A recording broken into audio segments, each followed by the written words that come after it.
ауызашарға дәл осы тағамды жасауға кеңес беремін. Өте дәмді, ерекше тағам. Ең алдымен бізге фрикадельки жасау үшін ұсақтап турылған жуа және фарш керек болады. Ұсақтап турылған жуамызды фаршымызға қосып, жақсылап араластырып, дәміне қарай тұз бен бұрышын салатын боламыз. Дайын болған фаршымызды дәл осылай лақтырып тұрып жасауымыз керек. Содан кейін фаршымызды дөңгелек етіп фрикадельки жасайтын боламыз.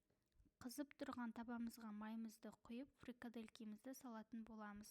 Содан кейін қазанымыздың қақпағын жауып, 15 минутқа қалдырамыз.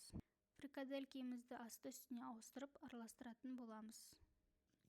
Қуырылған фрикаделькемізді алып, сол майымызға ұсақтап тұрған жуамызды салып 10 минутқа қуырамыз.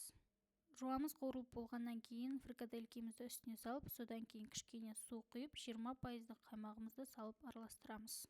Дәміне қарай тұзын салып, 20 минутқа баяу отта қайнатамыз. Салмасына қалауынша картопты суға салып қайнататын боламыз. 20 минуттан кейін картопымыз дайын болғанда, суын төгіп, сары майын салып араластырып, көз мөлшерімен сүтін құйып, картопты езетін боламыз және де тұзын саламыз. Осымен тамағымыз дайын, дастарханға ұсына берсеңіз болады. Ас болсын. Менің рецептерім ұнаса, лайк, комментарий жазуды ұмытпаңыз.